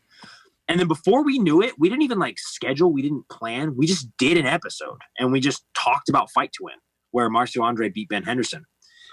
And then we just kept going. Like once a week, we were just making podcasts, and then we did it twice a week. And we had John Combs on our third episode, and he would later go on to choke me at Jits King. We've had him on as well. He's a good guy. I like him. Yeah, we love him. We love him. He also almost tackled me into Fight to Win equipment when I fought Mateus Luna in Philadelphia. But it was just kind of like this huge undertaking that we just kind of dove into. And we're on episode 64 now. I believe we're on episode 64. So we're chugging along. I really enjoy it. Danny is a great human being. What's funny is I went into podcasting with someone I barely knew, and somehow, by some weird blessing, we've realized that we're almost the same person. Like, Danny is goofy just like I am. He talks a lot just like I do. And he's just like, he's so insanely like me that it freaks us out sometimes that, like, he'll do like a voice, because I do a lot of voice impressions and stuff like that. And I when I was a kid, funny enough, just like a little allusion back to why I wanted to be in acting and stuff like that. I wanted to be a voice actor for cartoons when I was a kid, because I realized early on that, like, there's people who are like doing the voices of these, and I want to be able to do those. So I still want to, actually. I want to do that, like, on the side. But that's something I am into also. My producer Bo is over here nodding his head because two things. Number one, he and I have the exact same sense of humor. So the second he walks in the door, it's like fart jokes and really stupid stuff that everyone else looks at us and yeah, everyone else looks at us and thinks that we're idiots. But he actually does. He's a superstar producer, and if you see the other side of the camera here, he's just amazing at the setup. But he also does a little character. What is it called again? Left-hander. Oh, left-hander. Yeah. Left-hander. He does a little character where he films it with glasses, and he does it's on Instagram. Okay. But he also he's getting into some voiceover work now as well. Actually, so you just kind of described not only our relationship is similar to yours, and he's looking to do some of those same things. I'm gonna want his contact information, please, because I would love to. Tell him to go to @handywisdom, handy_wisdom on Instagram. All right, cool. _wisdom. All right, all lowercase. Yeah. Yes. All right. Handy_wisdom. Yeah, you'll see it. It's a hand wearing glasses. It's kind of funny. I love doing stuff like that. Yeah. On my platform, I love being funny. I love entertaining, and I love doing voices. Like I always have. I did like a lot of different impressions ever since I was a kid, and it just kind of became something I wanted to make a part of, like my platform in jiu-jitsu. Yeah. So people come up to me really weird at the tournament. Like I'll be talking to people who I'm gonna fight, like joking with them, trying to make friends, and they're like, goofy gringo kid, and like, what is it? So do you talk well? Do you roll? My wife is learning this every day. I've been married for a year now, with her for 7 years, but to this day, it's like I just say what's on my mind, no matter how stupid it is. I love to joke around and play. I actually do that when I roll. I could be in the toughest roll ever, and sometimes it's about distracting my opponent. Most of the time, it's just because I can't stop being stupid and saying, I love to talk and joke around while I roll. And when I say joke, make jokes, not do something stupid that's going to hurt somebody. But are you a talker when you roll? Or are you just kind of like straightforward and, It depends on who I'm going with. Like my buddy, John Pfeiffer, he's one of my closest friends, and he will talk the whole time. And he will just talk crap the whole time. Like I'll do a sweep and I'll sweep and he'll be like, that's cute. And he'll try to sweep me back and it won't work. He'll be like, you bastard. But I don't like to curse, so I keep it under wraps. But it's pretty funny. But it depends. Like, okay, so I don't know if you are familiar with Josh McKinney. He has a podcast called the I Suck at Jiu-Jitsu show. Okay. And it's talk about awesome. Self-deprecating. I thought I did a good job. Right. I should have named my show Really Tall, Stupid, Dumb. But I had him in the final, and me and him are already friends, And so he tries to sweep me, and it gets up on his shoulder, and he's under the leg, and I just took I'm 6'3.5", and he's about 5'10". So I just kind of took a step back, and he didn't sweep me, and he like let out a big deep breath, and he was like, "That is just ridiculous!" Like middle fight, and I just started dying laughing. Like I'm like sweating, like laughing in the finals of American Nationals, like really laughing. And me and him were just like laughing together for a second in the middle of the fight, and then the ref, it's like, "All right, guys, you guys gotta, we're fighting here." But other than that, it depends on who I'm going with. You know what I mean? I usually focus. Like I try to put myself in a really calm state of mind, because I understand that, like, as I've done more jiu-jitsu, the more I've realized that if I just stay calm, like that's why when, planes are crashing, they say, stay calm, because you need to stay calm to do what they're going to tell you to do. If you freak out, you're not going to be good. It's like if somebody's passing your guard, you got to stay calm. Otherwise, you're not going to act appropriately. You're not going to act in a way that is befitting of the situation. You have to be, okay, where am I at? How am I going to position myself? What am I going to do? Those are the three things my professor tells me. Where am I at? I'm getting my guard passed. How am I supposed to position myself? All right, my hips are here. I need to put them here. What am I going to do? All right, I need to make grips. I need to get my feet in between me. And that's with every given situation. It gets broken down just like faster as time goes on that you do jiu-jitsu. So for right now, like one thing I've learned to kind of add to my game is just like, I don't need to go super fast. I just need to get grips that I like. Once I have grips that I like, it's about positioning myself properly to be able to fight this fight. I got 10-minute fights, man. Like I don't want to fight like a madman for all those 10 minutes. I want to fight as much as I need to get what I want done. And if something happens to me, I'm going to act accordingly. That's how I do jiu-jitsu. Yeah. One of the things that I did, and again, my listeners have heard this. You'll probably be hearing this for the first time. I had a heart attack going on. It's almost 3 years now. So my game had to completely change. I definitely had better cardio before. It's with the meds that I take, my heart rate goes up very quickly. So I've had to learn how to play with that a little bit. I've had to learn how to stay calm, sometimes I might get on top of somebody and be able to take a little bit of a breath, and they might be going like, are you okay? Are you stopping? And like, no, like I'm controlling them. I mean, I'm not completely stopping, but I'm on slow motion in a sense. I'm not just going to grab you because I can't. My heart's not going to keep up with me. One of the things that I did was, and I've been doing this for a while, but even more so after the heart attack, was I would go onto YouTube and search sneaky BJJ submissions.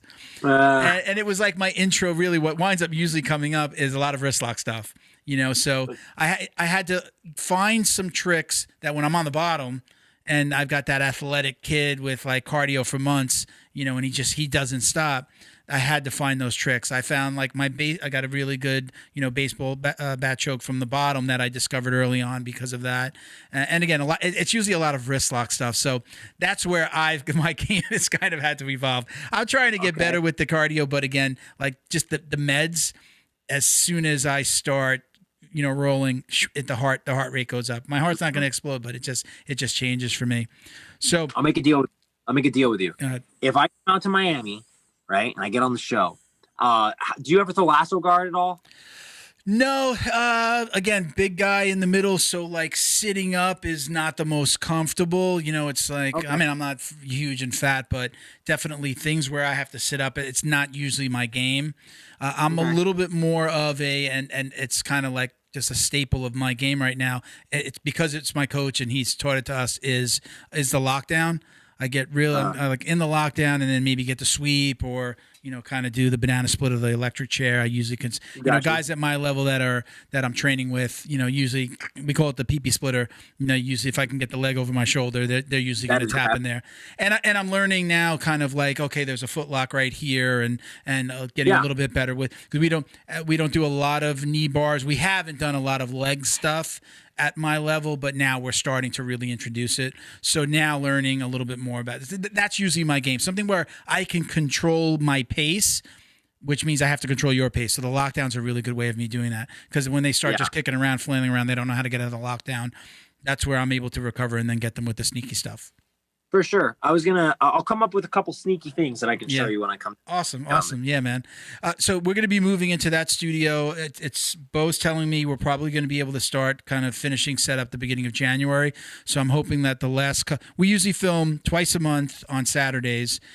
We want to kind of kick that up. That's part of this too, being able to have a little bit more flexibility outside of my home where I got like my wife and my daughter, like, don't go on the internet. You're going to screw up my connection. Like we're in that position right now. But when we go to this studio, we'll be able to kind of open it up a little bit to not only guests coming in, with COVID, we've kind of kept people out of the house.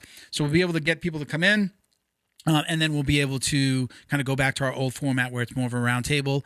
But yeah, when is that match? Because we're looking probably more. January 2nd. Okay. It would be January, but it's not confirmed yet. Yeah. Like I'm going to talk to Seth after this, the filming wraps up, but only I don't know what it's going to happen because that'll be good for us. That'll be good because later in January we'll probably film like the last 2 Saturdays, and again we might be able to open it up for like weekday shooting as well. But we'll talk to Bo about that. So I heard that wasn't me, but I heard the. Bzzz. I heard a part. It's me. I'm just getting messages. My apologies. That was you. Okay, it sounded like a fart on our end. All right, so listen, we've got some listener questions before we get into our little speed round here. So you actually, I guess, I posted for questions, and this Zachary Adams, I think he sent this to you. He says, "What kept you motivated?" And we might have talked about this a little bit. What kept you motivated, and what steps did you take during the struggles and obstacles in your journey? And what was or is your biggest doubt on achieving success? Did you get all that? I know you saw this question already, so you've read this before. My biggest doubt on achieving success comes a lot from just my own kind of the way I was raised and the sort of environment I grew up in.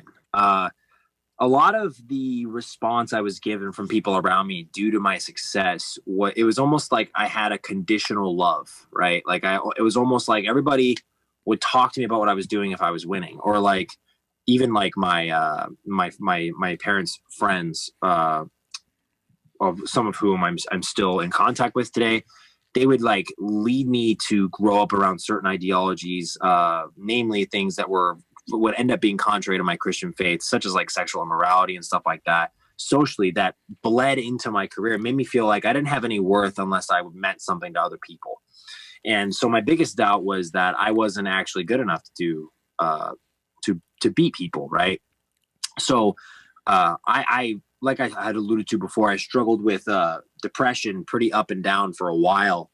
And when I was low, it would be like, man, like, why are you even training, basically? And I would eat really unhealthy. I would eat like twice a day, and it would be like a lot of pastries and a lot of like a lot of soda and tea.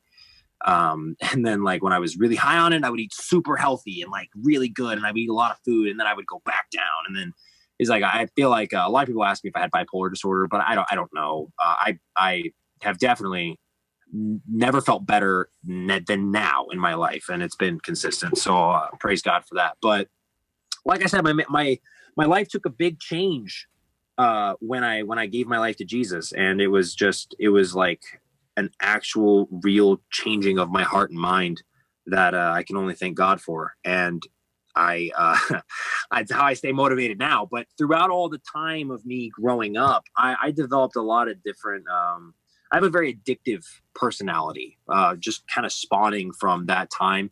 Addicted to some bad things, some good things, jiu-jitsu being the best thing, some bad things here and there. And like socially, I didn't fit in a lot of different ways. So I doubted myself in all areas of my life, not just jiu-jitsu. I wasn't very confident. I felt like every relationship, the girl was going to leave me because I didn't mean much to them. And that had to do with, my biological mother leaving at a very early age. And that was stuff that I dealt with. But just being transparent, those are things that I mean, any athlete who says that their outside life doesn't affect their life on the mat I don't believe they're telling the truth fully. Because, man, when I'm happy off the mat, I'm happy on the mat. When I'm happy on the mat, I'm happy off the mat. I'm just happy. You know what I mean? Mm-hmm. Like, I'm living my life. I'm having a fun time. I'm in love with what I do. I'm following the Lord. I feel like I'm following the right path. And that doesn't mean that I live a perfect life. It is like I say, this is my favorite saying. My favorite thing to say is like, following God doesn't mean that you get a lighter load. It means you get a stronger back, So God of the mountains, God of the valleys, you know what I mean? So when like, I mean, I've gone on to, I've done amazing things. I've been like the highest, I won American nationals. And then there's times where I go out there and I lose my first fight, get submitted. And it's like, oh, what are you going to do? There are times where like, I have like no money and like, I don't know what to do. But then there's times where I'm doing good. I'm managing my finances well. So it's a mixture of both. The way I stay motivated is by just continuing to live every day, like only one day at a time. It's like every fight. You don't get to fight the final unless you get to win the first fight, right? So I got to take every day, every event as it comes. And that's how I stay motivated. And one of the biggest doubts is just from literal self-doubt that I had to overcome by realizing the source of my doubt, and then like attacking that, being, coming to terms with the fact that there's a reason I feel this way, You said one thing about midway through that answer, kind of said something about like being weird or awkward. I'm not quoting you.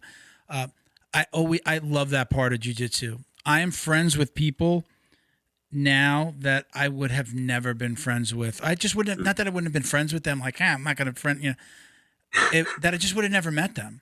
I mean, I'm talking, lawyers, attorney, accountants, chefs, security professionals. Like, well, Junior on the show, he's a black belt. He's a security professional, ex-Marine. I would have never hooked up with the guys that we defied. None of this stuff would ever happen. We started a foundation where we award scholarships to kids. I would have just never found any of this stuff. And I love those awkward guys. I love being myself there. I can be the awkward guy and be the stupid, silly guy making the fart jokes in the middle of a roll. That's one of my favorite parts of jiu-jitsu. I just think it's that's what I found. And again, my circle of friends, other than, Bo's a weirdo and I consider him a good friend, but I'm trying to get him on the mat. He would fit in perfectly in my gym, but that's one of the things that I just love about it. I've just met people and I'm doing things that I would have never done if it wasn't for jiu-jitsu. So, Okay, I've got another question from you. This is from Aurora. The handle is Aurora EB_BJJ. Yep, What has Aurora been, do you know her? Yeah, she's one of my best friends. Oh, okay, awesome. Okay, good. I like when friends send stuff. What has been your favorite match at black belt so far? Okay, so I can answer this on my top 3, I think, because I can't say that there's one that trumps all of them. Okay. My first one I ever won against Vinicius Garcia was I got before my first black belt tournament. Like I said, I wasn't exactly mentally stable. I got like 2 hours of sleep before the tournament at the Austin Open, and I got quadruple gold in my first black belt tournament. I won gi and no gi double gold at that tournament, and that blew my mind. I was so elated. I was so happy that I couldn't even believe it. So winning my first black belt match by ankle lock. It was by Commentator ankle lock. That was like, holy crap! I just won at black belt. You know what I mean? Like I did it. So that was one. Second one, beating Ronaldo Jr. That was big because I fought him 8 times now, and I've beaten him once. And that one time I beat him was at black belt on Fight to Win. So to beat him on that stage by unanimous decision, and to beat him like fairly, like I beat him, no one could really argue that he won that fight. And like, I love Ronaldo. He's my brother in Christ too, so but he's got like this intensity and like this kind of attitude at competitions that I don't jive with. But I hope that I can be friends with him soon. But I beat him and I was like, man, that's a big win. I finally got that monkey off my back, even though I don't believe there is monkeys on our backs. That's all what's up here. Mm-hmm. But it was on mine, And then when I beat Hudson, and like to put things into perspective, I didn't think I was going to beat Hudson. So like I went to the tournament and I think 6 people told me, hey dude, watch out for an armbar. He might break your arm. I'm like, all right, dude, thanks. Like I'm about to fight him. Thank you for putting that seed right there. Appreciate it, guys. And then I beat him and I won by unanimous decision. And I remember just being like, oh my gosh, I just did that. Like I stayed awake helping Fight to Win take down the stage. And I was like, I can't believe I told them, I was like, I can't believe I won. And they're like, we can't believe you won either, man. I'm like, why would you even give me the fight if you think I was going to win? But anyway, that's awesome. That's good, man. Those are my top 3. All right, awesome. Okay, so question number 3. This is from Luca. I think it's Jimenez. So it's Luca Jimenez JJ on Instagram. What do you think that you need to improve? I'm reading it the way they wrote it. What do you think that you need to improve more when you're training with other people or competing? I guess it's kind of like, do you find holes in your game that that you recognize when you're training? A lot of it has to do with my health. So just like my mental, physical, and spiritual health go into every single tournament that I do. Mostly I am weaker than about 90% of the competitors I fight. And I think being on the same physical level as my competitors would give me a better chance to implement the kind of game I'm trying to play in the first place, a very slow, technical game. One thing that I implemented at American Nationals, for those watching who watch my matches, they probably noticed I played guard, I think, for like a grand total of 2 minutes in 3 10-minute matches. So I was on top for 27 minutes trying to pass. That's something that I've been really working on, is my confidence and willingness to pass. I really believe that my ability to pass the guard is good, but I just have to put myself in situations to do it. When I sweep, I have to be like, not hesitant to play top, because I believe in my guard is very good, but my top game is just as good in my opinion, if not almost better in some ways. But I feel very confident on my back. So that was one thing I really learned, and just staying even more patient. Like against Juan Gabriel, we spent 5 minutes of nothing. Like nothing was happening. I couldn't make anything happen because Juan Gabriel's huge. And I knew that if I messed up, he was going to pass. But then eventually I got a little impatient. I was like, I want to make something happen here. Like we haven't done anything. I got one omoplata attempt off and I locked it. And then he picked me up and scared me. So I let go. And then the rest of the fight was just me trying to get back those 3 points after I opened up and he passed. I got back to my guard by some stretch of, my goodness, I tried so hard. And I got back to butterfly guard and I was like, I'm going to sweep him. And then I tried to lift him and he was 260 pounds. So I was like, it's not going to happen. So I put him, I think I lifted him like, when Captain America lifted Thor's hammer in Age of Ultron, it was like, put it back down. That's what it was like. So then I got my guard passed and mounted later in the fight and I lost 10-0. But that's what I kind of learned was, I need to set up grips even better and just pay more attention and study more. Like that's more like what I took from this last tournament at least. But that's what I try to do. I try to play very smart so I don't have to be super tough. Like you can either be smart or you can be tough or you can be both. I'd rather be both. But right now I'm working a lot on the toughness because I got a lot of ground to cover. I'm trying to keep this sharp. All right, so I call it a speed round. It's only a speed round because I'm going to let you answer these questions. I'm not going to chime in too much here, but feel free to elaborate on any of these. I'm not looking for one-word answers. Okay. As it relates to jiu-jitsu, what's your biggest regret? Ooh, my goodness. That deep. Damn, that's a hard one. My biggest regret. You could pass too if you need to. No, I just want to think. Like I didn't think it's funny enough. I didn't. I don't ever think about this because I don't really live my life regretting too much, especially now. Previously, I would say my biggest regret.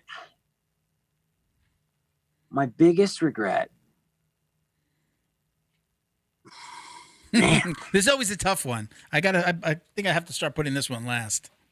Yeah, I was about to say that's a tough. All right, so we'll come back to that one. I've got one that's kind of maybe in the same realm here. If you could go back in time before, and this is talk to the white belt you. You can go back in time, talk to yourself. I'm talking about the moment before you've ever stepped on the mat to do jiu-jitsu ever. What would you tell yourself? I would tell myself that it's okay to accept help. Okay. I feel like many times in my life I try to do things on my own, and that's why it's okay to depend on other people. It's not a bad thing. Okay. Next question: other than achieving the rank of black belt, which you've already done, what is your ultimate goal in jiu-jitsu? To leave an impact on this sport in the hearts and minds of people, and to never spend a single day thinking I have it figured out. To just every day carry on my mission of spreading the gospel. And I wanna, man, I have a lot that I'm gonna do. I'm opening a ministry to where I can effectively lead people. There's a lot of Christian athletes in jiu-jitsu that I want to be a part of it. I want it to be absolutely, I don't want to make any money off of it. Literally zero. I want any bit of money it makes, or that money that goes into it, is all coming from my pocket, comes from tournaments that I win, so that nobody can say anything about Christianity being corrupt. And I want to commentate eventually in the UFC. I believe I can do that. I believe that I have all the capabilities of getting up there. And I want to take competition as far as I can. Okay. You know what I mean? But also I can't control how far I can take competition. That's not something that I can control. I could blow my knee out and then I can't compete, but I can control my voice. Well, I guess I could go mute, but you get my point. I understand that I can't control everything. You know what I mean? Yeah. Do you have any solid commentating gigs now? Because I know I've seen you compete, and then you run over to the commentating table and you've sat down, and you've, again, incredible job. Always like to hear what you have to say. But do you have any solid gigs on the horizon? You know, like, hey, I'm going to this competition to actually commentate, not to compete. Man, I talked to Flo about it, and I want to get in touch with MMA promotions as well, so that I can commentate for them. I think I have the credentials even in jiu-jitsu to be a formidable commentator for an MMA show. Mm-hmm. But man, I want to compete. I would commentate for anybody. Like, I know Jit King said that next big show they have, they would have me out. Whether or not that's still on the table, I'm not sure. I would love to. And I would love to commentate Third Coast too, but I don't know. Ryan McGuire is really stuck on his commentators. Yeah. And I've gotten a lot of love messages from people who watched the Third Coast show, and they said that I did a great job. And I was like, hey, Ryan, look, like, and then I'm going to commentate ADCC 2022. That is going to be such an amazing opportunity. Mo, I thank God for Mo too. That was a huge opportunity that, and I know Patrick Hamilton, I think, is doing it as well. But yeah, I'm going to be commentating ADCC 2022. But I want to commentate as much as possible. I don't have any solid gigs lined up, but man, I would heartbeat. I would tell you definitely. I would say if you want to get on the MMA radar, is like the fight companion style stuff. Like put out a fight companion. You're right. You've seen Rogan does that. I think that would be a great way. You know, I wish my love of jiu-jitsu came from my love of boxing, then the UFC, and then I found jiu-jitsu. So I don't get to watch as much as, I got a regular 9 to 5, and then I do this at night and on weekends.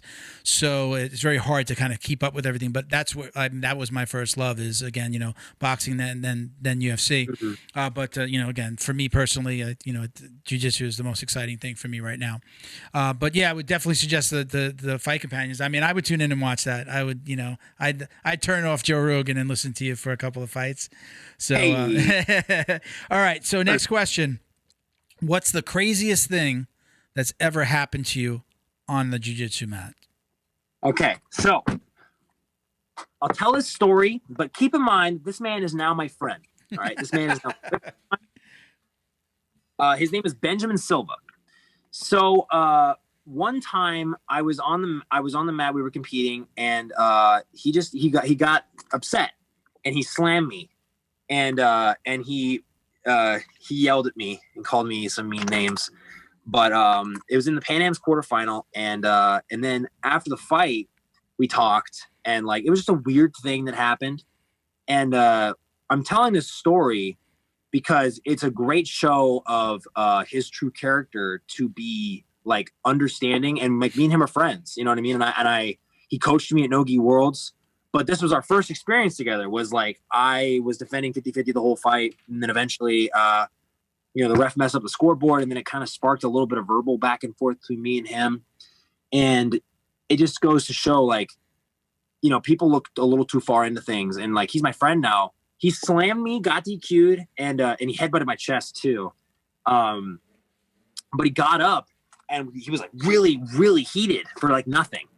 And then afterwards he came backstage and like we talked, and like and then every tournament we see each other, I go up and I hug him. It's just like that's jiu-jitsu is like that. Jiu-jitsu is an amazing metaphor for life. Like we just because we bend each other's arms and hurt each other doesn't mean that there was any. We got to look a little bit deeper than, hey, what happened? We got to look at why did it happen. And that guy's my boy now. Yeah, I really love Benjamin Silva, and that was probably the craziest thing that ever happened to me on the mat. Other than one time I witnessed a kid named Brock Lochner at a pancration tournament throw up in top mount. Like he was in top mount and he threw up right next to the kid's head. Disgusting. Wow. All right. Favorite move or position? What's your favorite move or position? My favorite position is collar and sleeve. But followed closely by single leg X. My favorite move is the ankle lock. Okay. Oh, sorry about that. No, you're okay. I know you'll come right back. There you go. You good? We got you. Okay. Oh, what happened here? We see you good. You're good on our side. We had the video and the audio. My favorite move is the ankle lock from close guard. Okay. Sorry, ankle lock from single leg X. My bad, close guard. All right, so I think we asked this before, but I did have this on my speed round. Pull guard or takedown? Pull guard. Sweetest win ever. Sweetest win ever? Sweetest win ever. Sweetest win ever was against Gutierrez Barbosa at Purple Belt. He beat me twice that year. And then at Purple Belt at Worlds, I submitted my first 4 fights. And then in my 5th fight, I ankle locked him. And I got up, and I'm not the kind of guy that gets up and like, yeah, but I did. And I freaked out.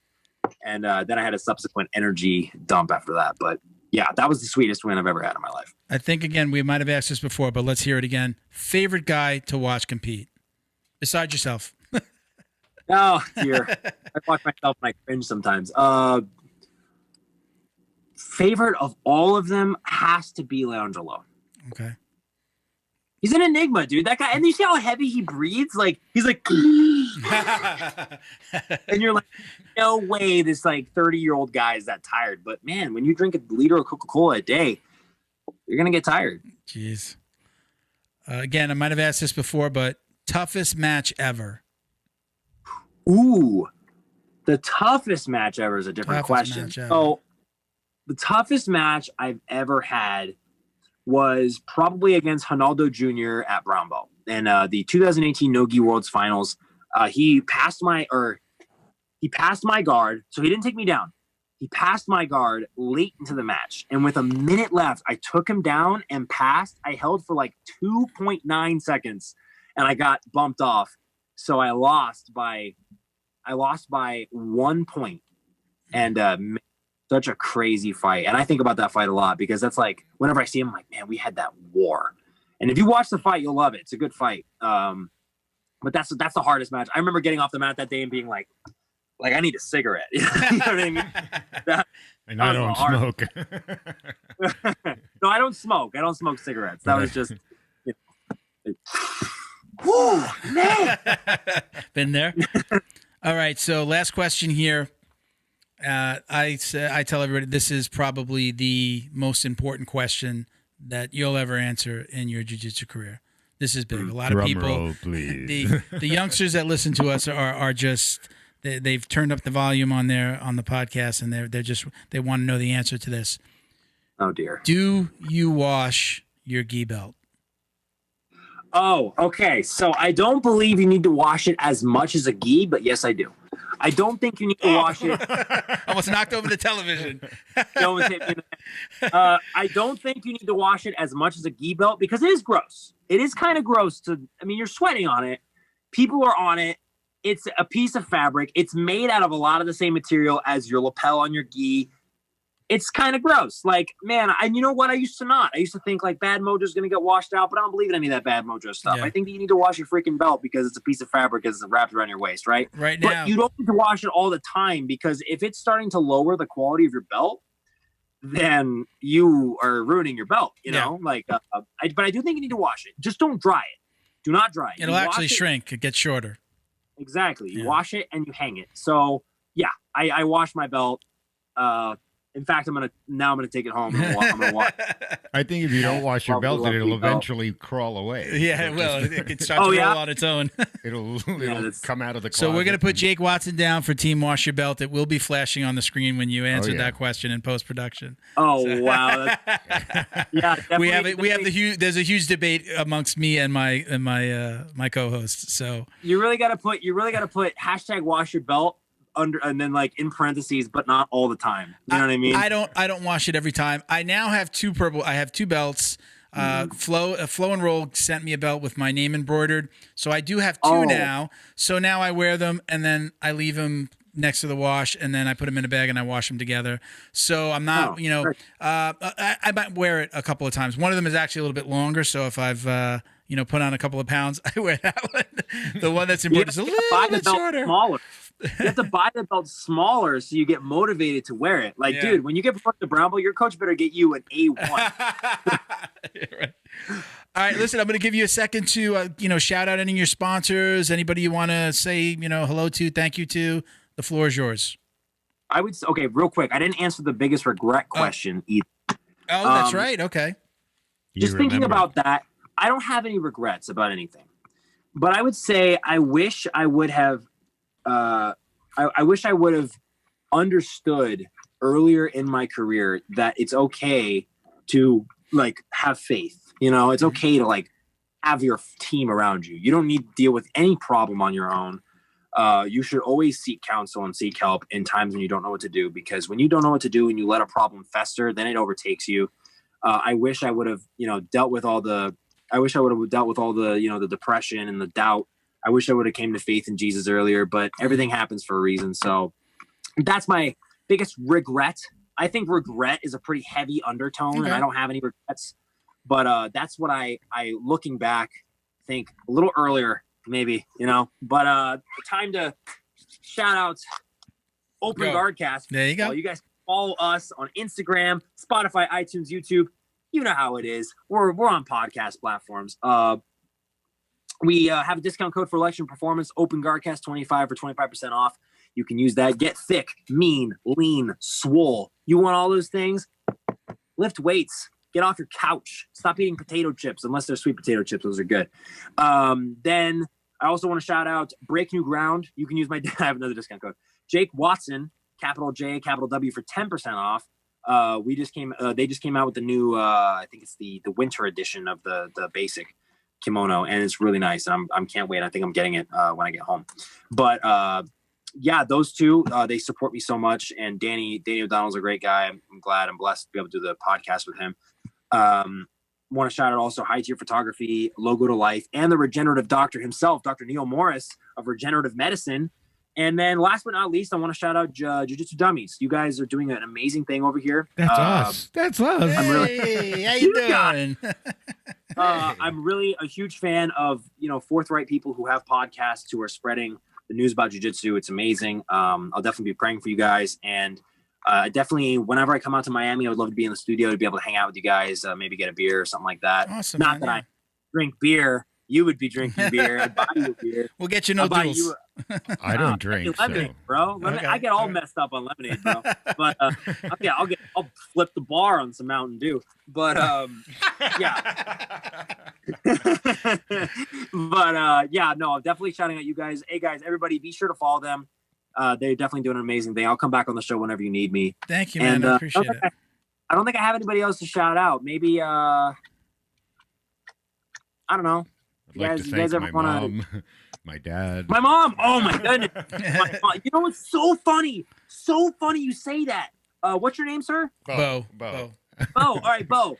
Listen, somebody else. I went on a podcast and I was on my show and somebody else said, "Why don't you shout out your mom?" And I was like, I gotta start shouting out my mom at the end of every episode because I feel so bad. I love my mom. I have a whole sleeve dedicated. Oh, cool. Nice. Yeah, I have a whole here. I'll show it real quick. I have a whole. I don't take off my my rash guard in the gym, but I'll show you my arm. I have a whole sleeve dedicated to the story of my mom leading me to Christ. So the phoenix is just representing, rebirth, and it comes out of the ashes. Wow, and nice piece. my mom led me. Dude, we were homeless. My mom pulled me out of poverty. Like she really is a superhero style woman, and she's the best, man. And so yeah, thank you, Mom. Even though you didn't birth, you might as well have, because I love you. And my dad too. My dad, like I told you before, it's superhero too. I got good parents. But yeah, shout out to my mom. Very cool. Love you, Mom. All right, Jake. Listen, you're always welcome on the podcast. If you ever have anything going on and you want to talk about it, give us a shout. We'll get you on the schedule. And definitely when you come down, whether we should be in the studio again by the time you're down in Miami, we should be in the studio. Hopefully you get that match. We'd love to have you, and I'd love to, hey, come for a roll up in Coral Springs, which is about 45 minutes from Miami, if you take a ride up. And let's keep in touch. I'll let you know when we launch. It's usually going to be like the Tuesday, Wednesday after we record. The holiday, we're not going to worry about the holiday. We'll launch even if it's on Christmas Eve. We'll get it out there. So I'll tag you. I'll let you know when we launch it. But listen, this has been one of my favorites, man. Thank you so much for your input. All the your answers were awesome. And again, love to have you back one day, man. Thank you so much. We're going to let you go. All right. Thank you, Bo. Yeah. Get on the mat, man. Come on. Trying, man. It's not easy. I'm trying. Wuss, Bo. All right, brother. Thank you very much. We're going to let Love you go. guys. Take Thank you care, so man. much. Bye-bye. Oos. Did you just say oos? Yes, I did. I'm not sure if you've got your oos card. It starts somewhere, right? Yeah. I saw the logo scroll up. So, not lying. That's been one of my favorites. That's been one of my favorite podcasts. He's got a great personality. He's very outgoing. I love his answers. He's got a unique take on things. That's why I wanted to have him on. So, guys, stick around. We're just going to do a little housekeeping if you guys don't mind. As always, if you're a competitor, parent, or coach, you want to get your kids into the next cool Jits King event or any event, anywhere in the world, if you help raise money for the Jiu-Jitsu Dummies Foundation, we'll help you pay for your tournament fees. It's usually we say up to $100. If you raise $300, we'll give you $100. If you raise $500, we'll send you a gi from Flow and Roll. Sean's awesome about this stuff. Raise $1,000 or more, and you'll get the entrance fee, a gi, and a $100 gift card to our podcast store. So I think that's a really great deal. Look, the foundation awards scholarships to kids who are just doing extraordinary things on and off the mat. We'd love for you guys to help us out. If you're trying to get to an event, again, anywhere in the world, we'll do our best to help with those tournament fees. And I mean, like, not if you're traveling to Australia, we're not taking care of your plane ticket. I mean, if you're in Australia, we'll do it for you as well. So we're going on a SpaceX, the SpaceX orbit trip. It's only like $500,000. So if you go to, you can find almost everything about us. If you go to any of our pages, if you click on the link tree, you're going to see all of the links to the podcast, to YouTube, to the platform where you can set up essentially like a social media type of site to raise money and then share on social media. So everything is at Jiu-Jitsu Dummies. You can find us almost anywhere. Same thing, the foundation is at the JJD Foundation on Instagram and on Facebook. Just type out the Jiu-Jitsu Dummies Foundation, the whole thing, and we can. Sorry, I got to get rid of that on the screen. It's a message just for out you. Something. Again, you can find us everywhere. Just look, if you just search Jiu-Jitsu Dummies, you'll find us. Special thank you to Weedify. We appreciate your support. It looks like we're going to have TJ back on the show in January as well. He's going to be one of February. He'll be one of our February guests. We'll get a kind of a 2020 rundown from him. Cool. Special thank you to Dave Kaidash from High Road BJJ, who's one of the reasons why we're able to do this third scholarship. So I'm excited about that. That's at High Road BJJ and High Road Revolution on Instagram. Okay, you can go to both of those pages. Okay. I always mention that I'm in the marketing field. If you need help getting more students, hit me up. I'll give you kind of some ideas on what you could be doing. If you want to hire a company to do it for you, whether it's social media or helping you out with your Google presence, your online presence, hit me up. I can tell you what to do. Or if you want to pass it along to a company, that's what my company does. Okay. Check out the podcast store at jiu-jitsudummies.shop. Get 15% off with code JJD. We have ranked rash guards, T-shirts, face shields, backpacks, coffee mugs. We've got something really cool that may happen with our store. I'm talking to Sean at Flow and Roll about some stuff, so something may be happening there. But you'll always be able to go to jiu-jitsudummies.shop and get some gear from the show. Bo, you got anything, Bo? I don't know. A rash? You good? Listen, you can get me at Uncle Milty BJJ on Instagram. Appreciate you guys for listening. Hey, and since we mentioned it, just at handy_wisdom. Oh, spell it out though. So you can find. I mentioned Handy Wisdom, Bo's alter ego. What do we call it? Yeah, you could say that. So Bo's it's my spirit hand. Super funny. You will love it.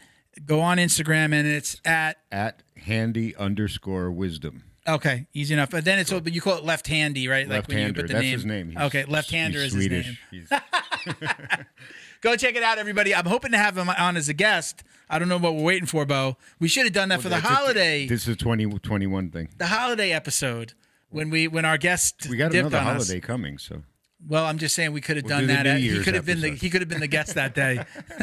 We weren't prepared though. Do a New Year's episode. All right. Listen, He's just afraid of things called arm bar, arm lock, hand buster, finger breaker. He's a little nervous. you're right. Listen, this is going to come out right before Christmas. Yeah. Happy holidays, everybody. Woohoo. Happy New Year. We're not going to film again until about mid-January, so this is the last episode of the year.